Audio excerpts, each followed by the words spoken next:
Okay, in this video we're going to be looking at how we can multiply fractions by whole numbers. So there's a few learning goals in this one, so it's important that you take notes and understand. So the first thing that you want to be able to do is understand the 3 steps in multiplying. Okay, 3 steps involved. We're going to look at 2 methods of how we can actually multiply a fraction by a whole number. And then we're going to learn a bit about some vocabulary or some key terms that we need to make sure we know. So that of means multiplication, and also cancelling. Alright, so first off we have the 3 steps to multiplying fractions. And it's quite simple, we don't need to make it any more complicated than it is, but we're going to make sure we understand the 3 simple steps first and foremost. So one, all you need to do is just multiply the 2 numerators, so the numbers at the top. So multiply the numerators together to give you an answer.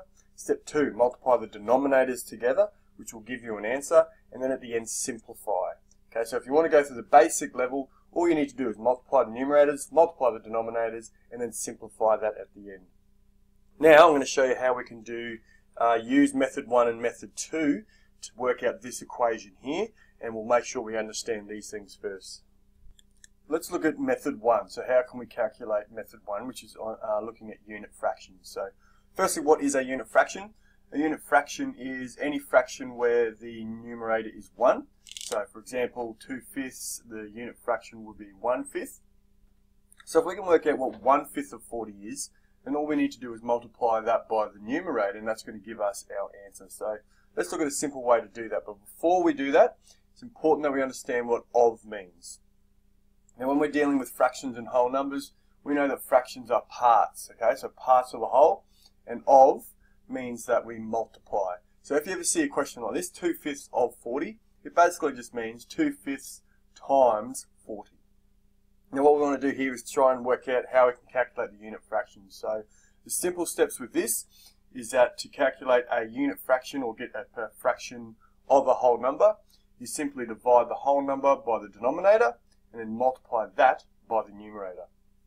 So I'll get you to write those steps down, and let's give that an example here. So if we can work out what 1/5 of 40 is, and we do that by dividing 40 by 5,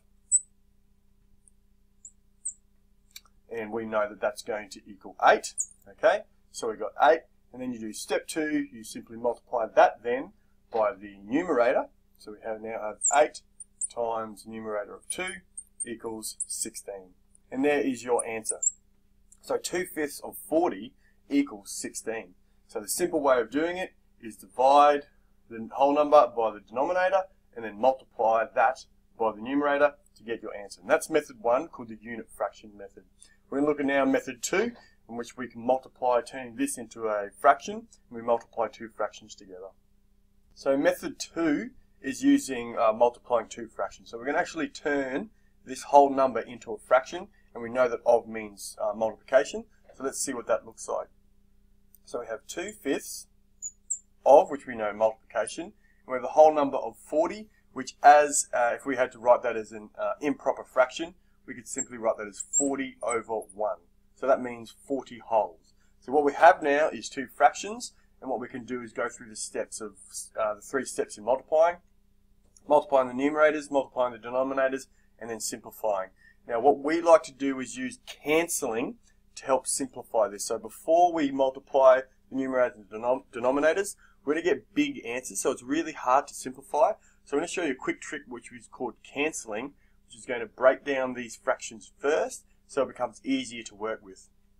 Now when we're cancelling, what we want to do is find a common factor between 2 opposite numbers. So by that I mean, if we have the denominator on this side and the numerator on that side, we're working in this side, or we find it working in this side, and we want to find a common factor. Now we don't deal with 1 and 2 because 1 is a unit fraction, so we don't want to mess with that. But we know that there's a common factor between 5 and 40 here, which is obviously 5. So what you do is we use our cancelling method. So how many times does 5 go into 5 is 1.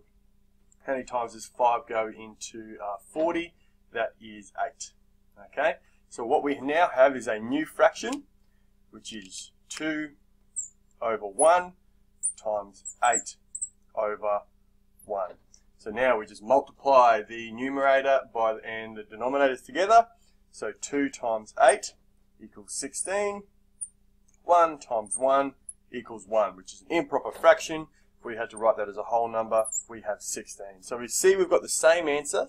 We've used two different methods. So method 1 is using the unit fractions, dividing the whole number by the denominator, then multiplying it by the numerator. Or we can use method 2, which is multiplying two fractions. So turn the whole number into a fraction, cancel the common factors down, you get a simpler form. Then you multiply the numerators, multiply the denominators, and that's how you get your answer. So next video we're going to be looking at how we multiply fractions by other fractions. But make sure you make note of especially these terms here. The of means multiplication, and also how we use cancelling, which is going to be very important later on.